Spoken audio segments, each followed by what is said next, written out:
And welcome to Cork City Library this evening.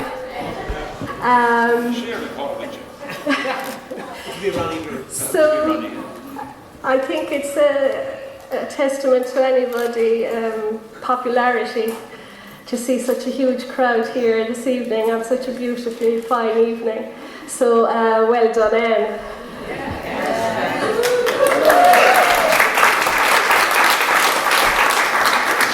And we're delighted to launch Anne's debut poetry collection this evening. It's a beautiful publication, and all the profits from it are going to Art House, which is a lovely gesture.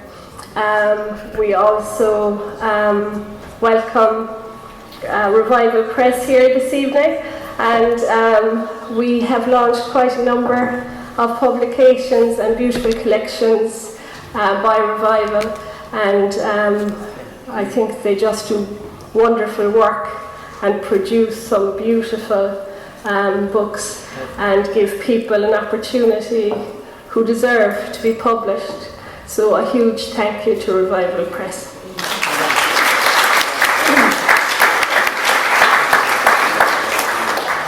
So I will now hand you over to Tom Collins from the very same Revival Press. Thank you.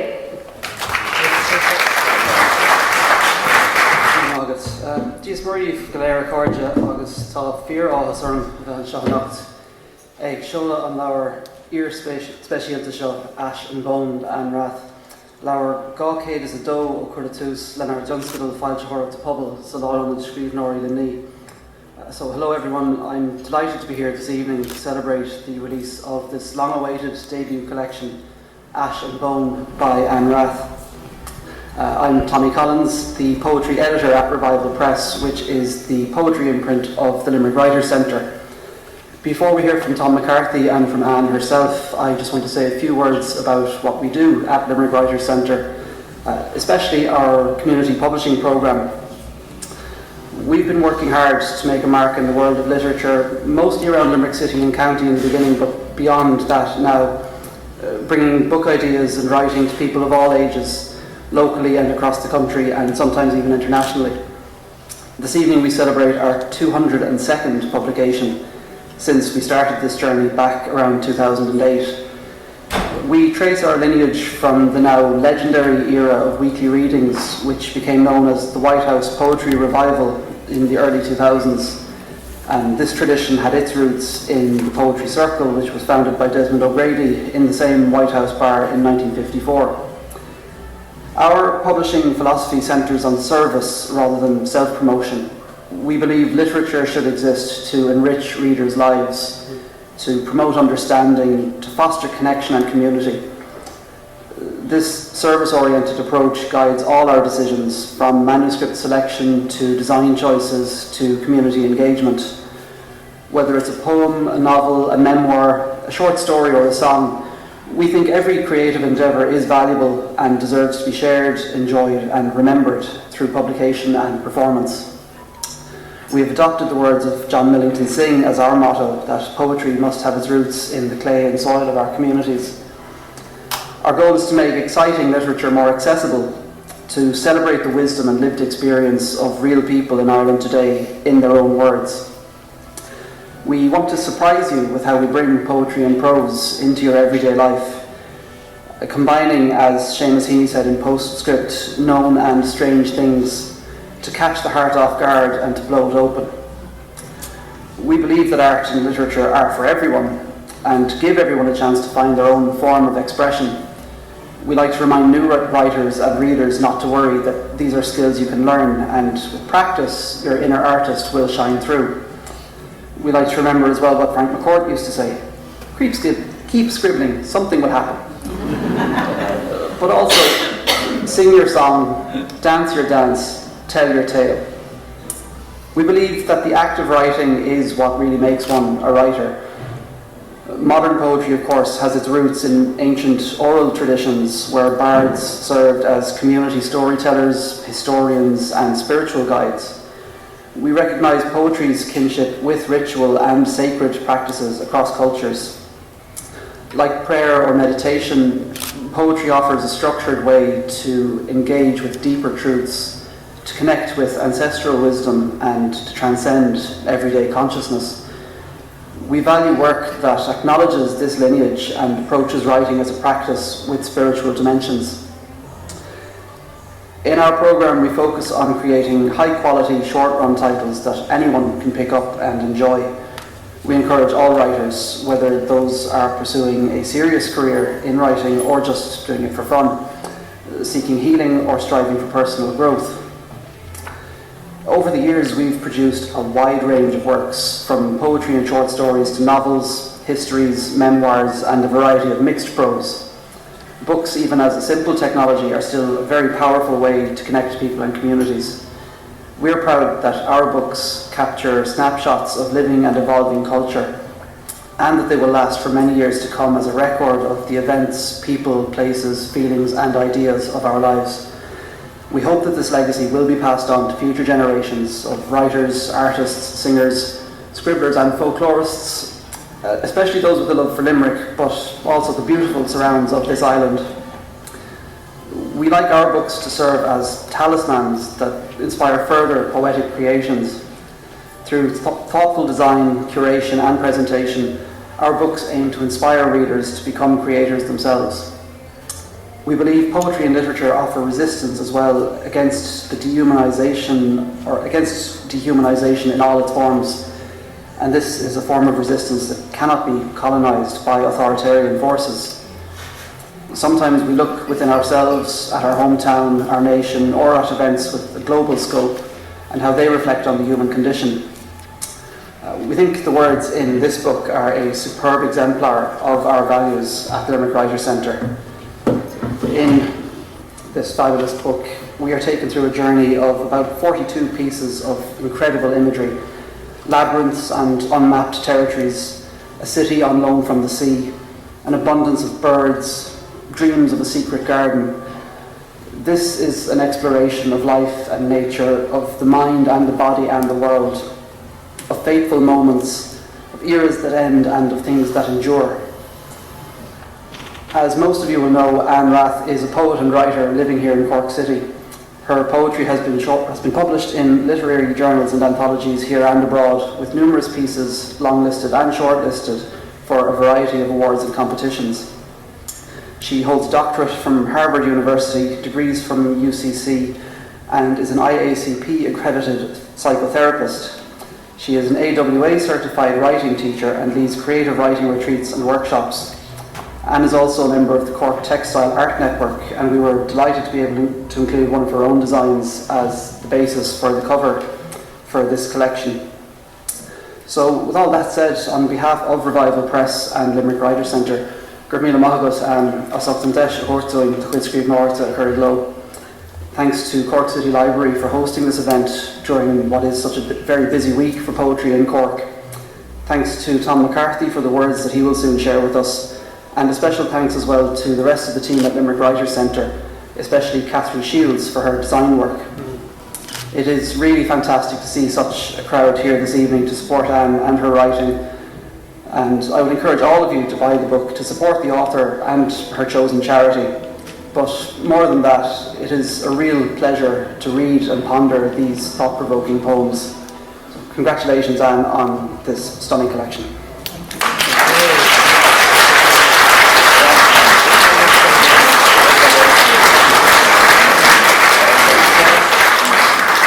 Can we please welcome Tom McCarthy to the stage? Thanks very much, Tom, for that fantastic outlining of the kind of the mission of Revival Press. It's just fantastic that a publisher remains so close to the stated and intentional mission that was there at the beginning. It's just absolutely fantastic to hear. Now this book, and what a beautiful book, and absolutely a book should always be a beautiful object to hold and to have and to look at, and the design, like many other Revival designs, is absolutely a tribute to the designer. So it's a fantastic book, but it's mainly a tribute to the poet. Anne Rath, I swear to God, Anne Rath is just the most fantastic person as well as the most fantastic poet.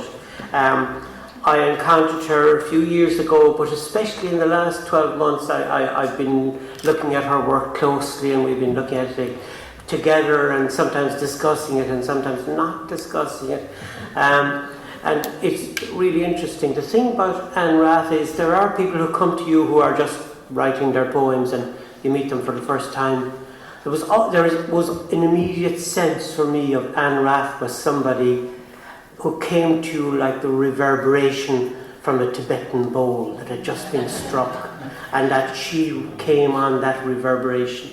It was an entire totality of life experiences that were now settled in her as the vessel of those experiences. And some of the best descriptions of those experiences are actually in this collection, Ash and Bone. It makes of the collection a wonderful long meditation on the seriousness but also the constant revival that life offers us in our through our own perceptions as human beings. So it is interesting that she's accompanied in these kind of spiritual journeys which are in this book with a great sense of nature, an incredible catalogue of birds, from hawks to thrushes, hawks seen, thrushes heard, other birds as well, and sounds, all kinds of wind sounds, wood sounds, river sounds.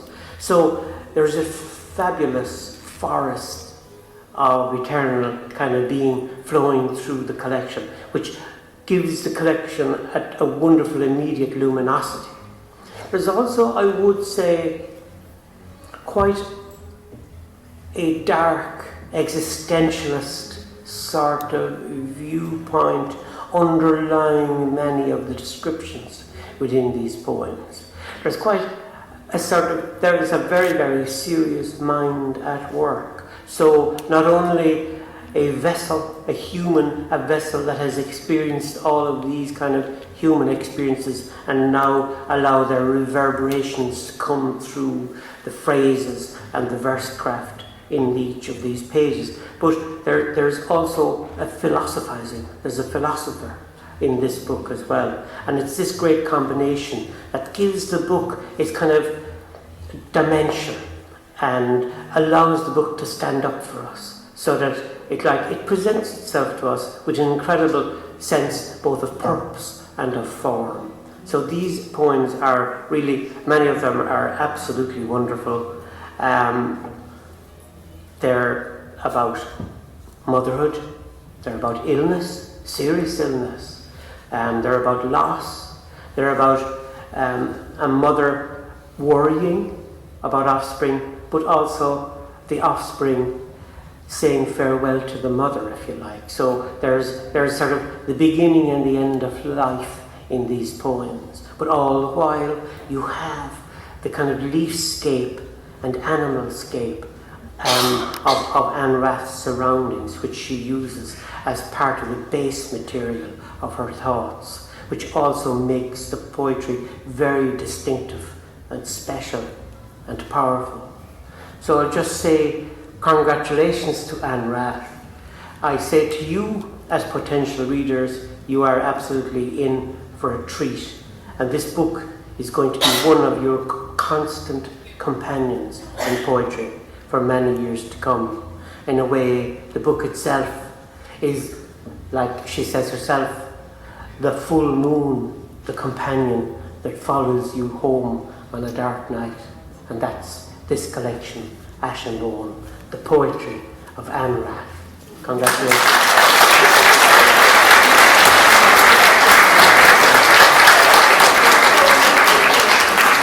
The voice we've all been waiting for. Everybody give a great welcome to Anne Rath.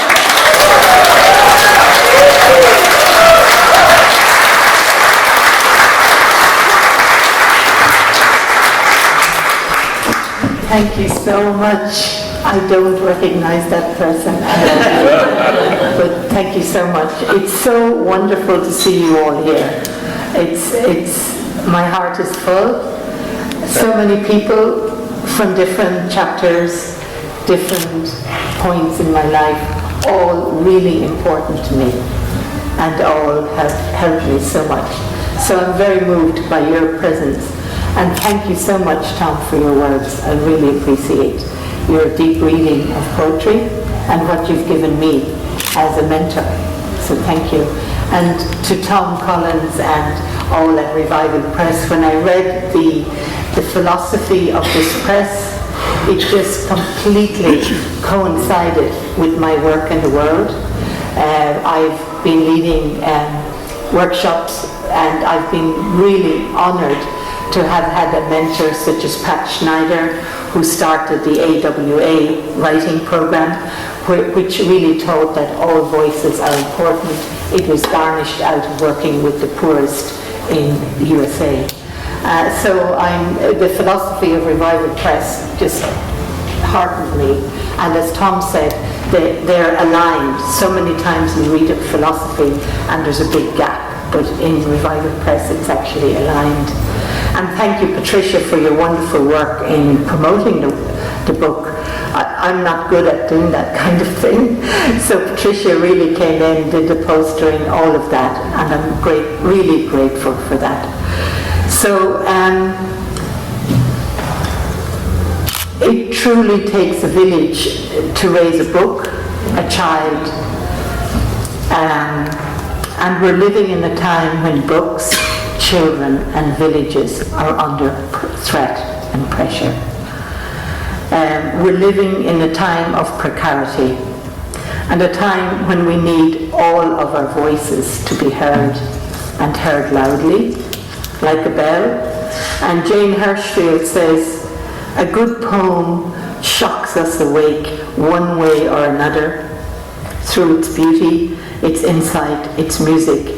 It shakes or seduces the reader out of the common gaze and into a genuine looking. And make no mistake, I consider such a moment of transformation to be a radical event.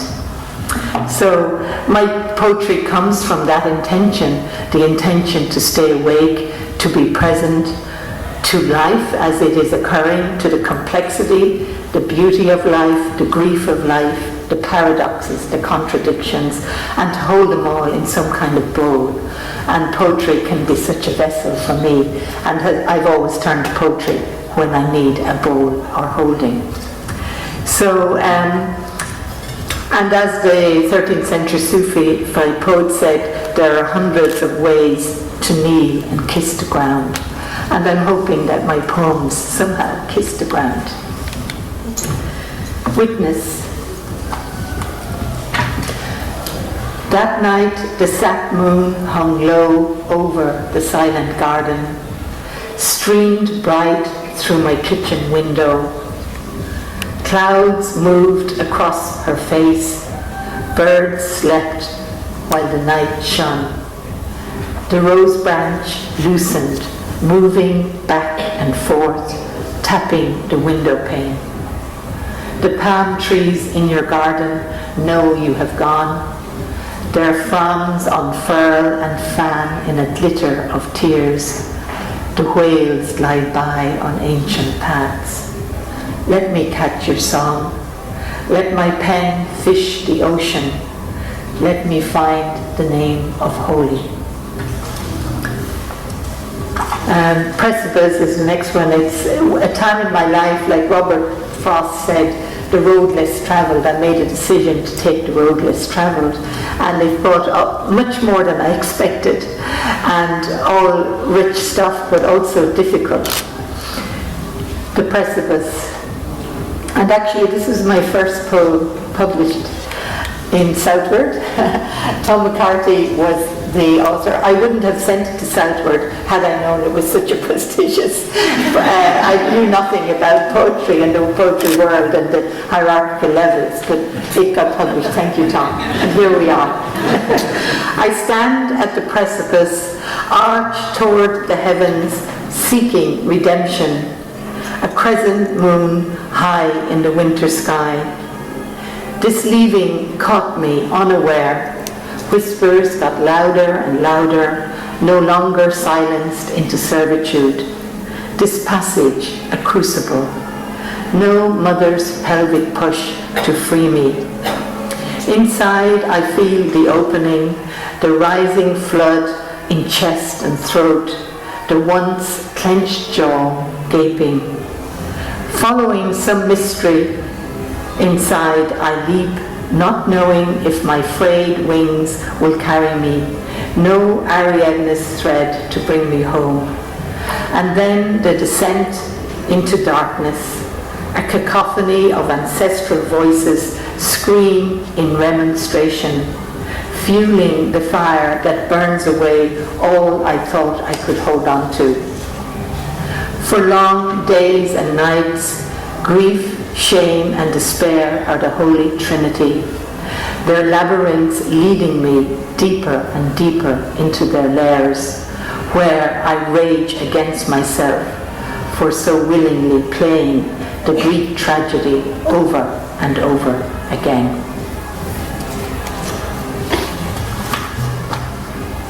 Self-portrait as a wolf. Sometimes the wolf is simply a wolf, loping off into the shadows to wait for the moon to show its face. Sometimes the wolf is a dreamer, dreams the river into a shiny serpent, curing the parched earth. She listens to the ancestral voices, their feral sound alive, pregnant. She noses around the famished grounds, picks up the echoes of the ancient ones. Tracings that are barely visible slip through her paws over and over like silver fish. She scavenges around. I feel her hunger in my belly now, a hound that grows and grows. Then she lays out each word, whittled bones, line after line. Sometimes the wolf needs to hide in her cave. Fear folds her heart in its fist, fingers held fast. She traces bulls, buffalo, deer onto mud walls, mixes her spit with charcoal and ochre, leaves her mark. She shapeshifts into shaman, points the way, whispers, go deeper, keep going, others have been here before you. Collect medicine in the dark, grind down the berries, secrete the seed in the desert. Lay your offerings on a plinth, she says. Let your words come from darkness, pierce the night sky. How she rubs against me now, nuzzles my hand with her wet softness, nudges me forward like a prayer.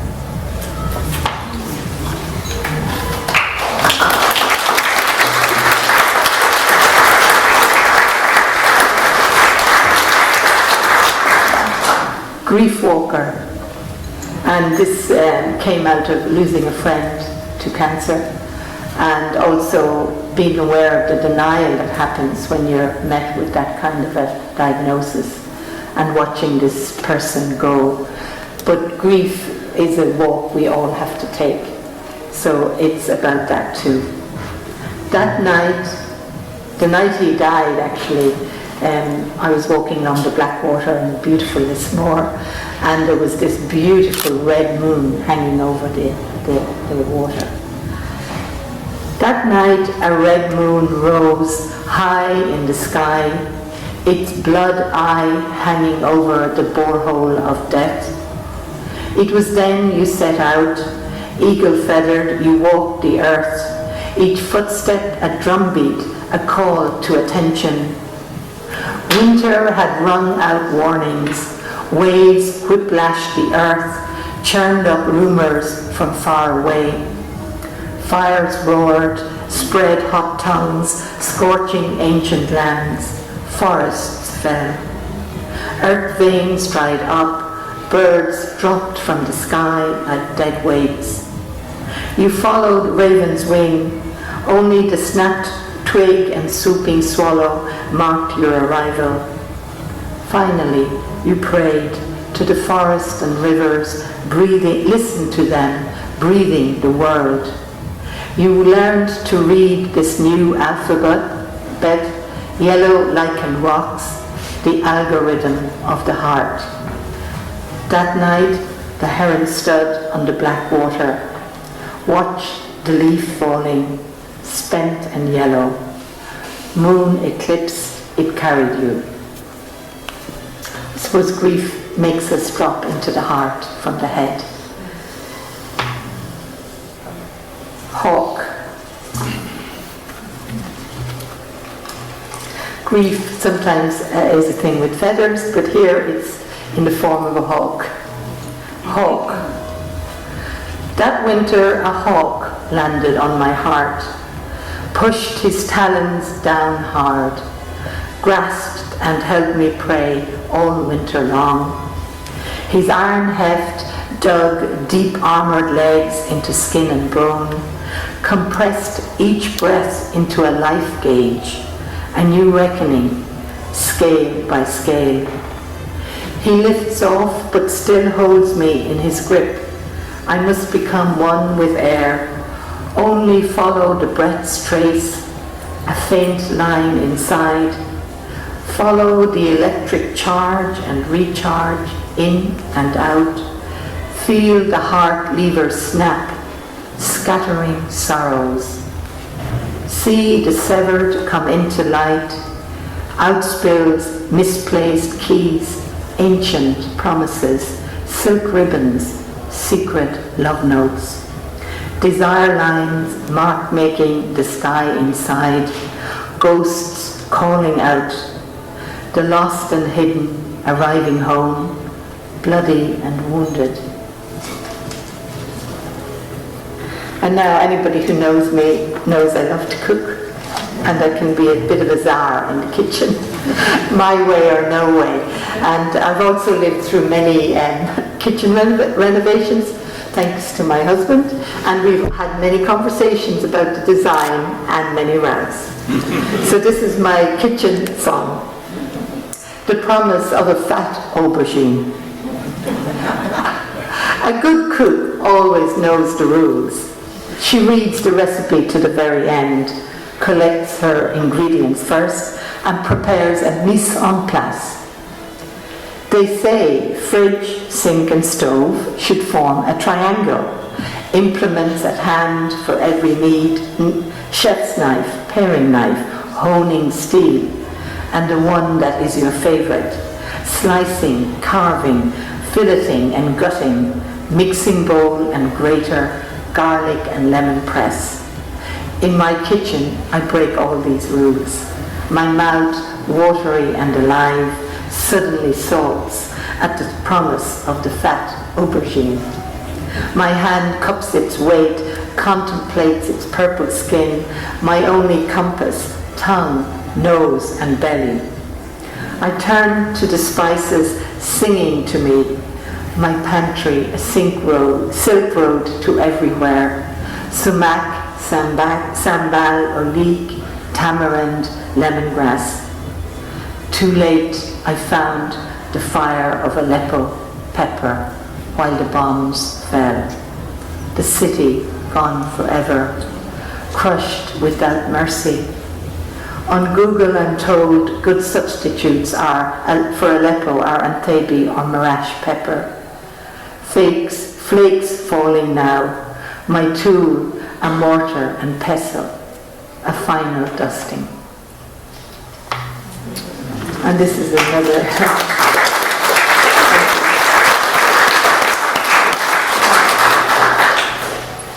So, twilight thrush. And the other thing about me in the kitchen is I'm always fast. I'm doing 3 things at the same time, because that was my mother. My mother, having a big family to feed, not much on the table, she had to pull out all sorts of magic, but she had to do it her way and you had to follow her directions. So I'm a bit like that. So I guess whenever I'm away, I need to come home and cook so that I get grounded in mother. And I think of all the Palestinian mothers who's squatting on the ground making food in the middle of absolute rubble.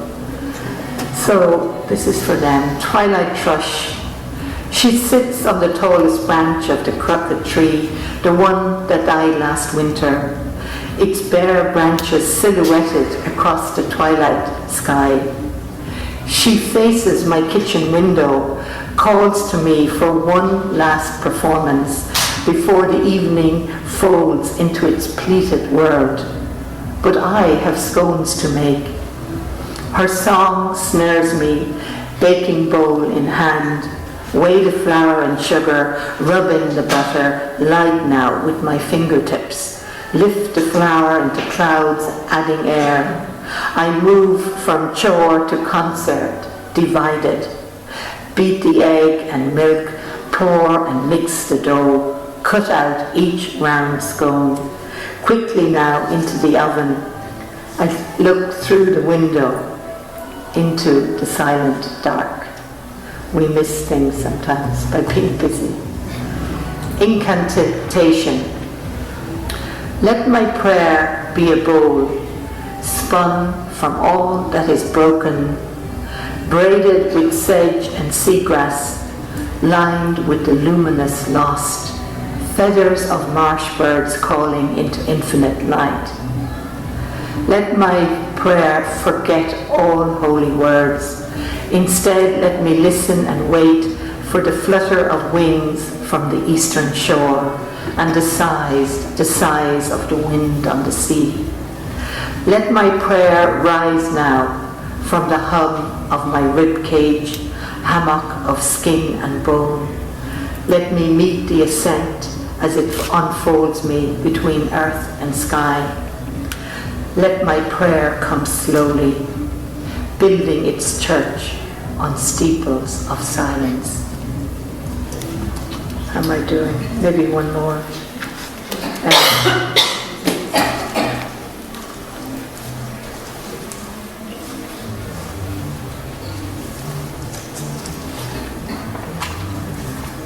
Mayfly. I learned that the mayfly only lives one day and puts everything into that one day. Mayfly, teach me the power of waiting.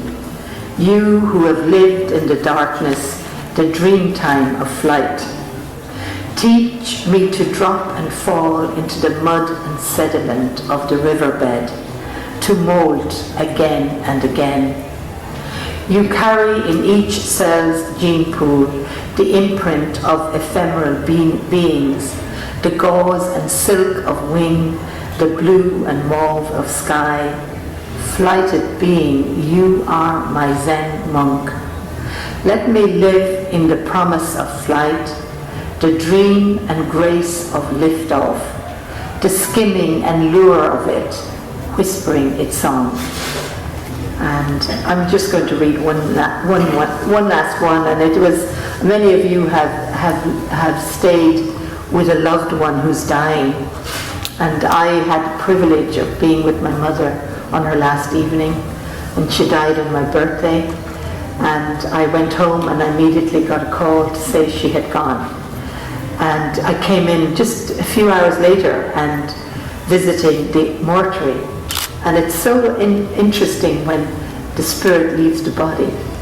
Just the change is so dramatic. Mortuary. Ask me to tell you, Mother, what I remember as I stepped into the mortuary that last time. I remember you as a stranger, crossed over to a galactic field of thinned air, a hemisphere of time. You had gone back to what you always were. You shone like a pale moon on an alabaster plinth, the light of it splashing too bright. You were not my mother. You were an ancient text written with invisible ink. Warriors and ancestors had come back to claim you in their dirt and sand. And then I knew I had no part. I bent and pressed my cheek to yours one last time. I felt you fall through dark waters, the icy river taking you. Thank you very much.